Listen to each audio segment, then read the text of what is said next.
ఉద్యోగం చేస్తున్నటువంటి వారి మధ్య, అదే విధముగా ఒకే తరగతిలో చదువుతున్నటువంటి విద్యార్థుల మధ్య, లేకపోతే సమాజంలో ఉన్నటువంటి కొంతమంది వ్యక్తుల మధ్య ఉన్నటువంటి ఒక ప్రశ్న ఏమిటంటే, తమలో గొప్పవారు ఎవరు?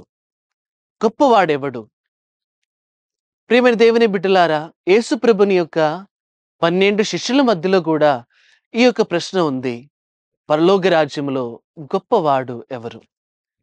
ఈ ప్రశ్న విని మత్తయి సువార్త 18వ అధ్యాయము 3వ వచనములో యేసు ప్రభు వారి మధ్యలోనికి ఒక చిన్న బిడ్డను తీసుకొని వచ్చి ఈ విధముగా అంటున్నారు.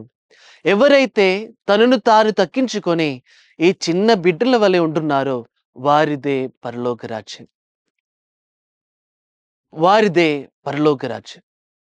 ఈరోజు తనను తాను తగ్గించుకొని ఈ లోకములో బ్రతికి ఉన్నటువంటి కాలమంతయు దేవుని సన్నిధిలో చిన్నవారిగా బ్రతికి పరలోక రాజ్యంలో గొప్ప వారిగా మారినటువంటి ఒక పునీతురాలి యొక్క పండుగను మనము కొనియాడుతున్నాము. పునీతురాలైన యోప్రాస్యామ కేరళ రాష్ట్రములోనికి దేవుడు ఇచ్చినటువంటి ఒక గొప్ప బహుమతి.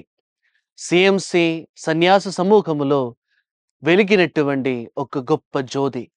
ప్రియమైన దేవుని బిడ్డలారా, యోప్రాస్యామ జీవితం అంతయు మనం ఒకసారి చూసినట్లయితే, మనము క్షుణ్ణంగా పరిశీలించినట్లయితే, యోప్రాస్యామ గారు ఈ లోకంలో బ్రతికి ఉన్నటువంటి సమయం అంతా చిన్నవారిగా బ్రతికి పరలోక రాజ్యంలో ఒక గొప్ప బహుమతి, ఒక గొప్ప స్థానాన్ని పొందారు.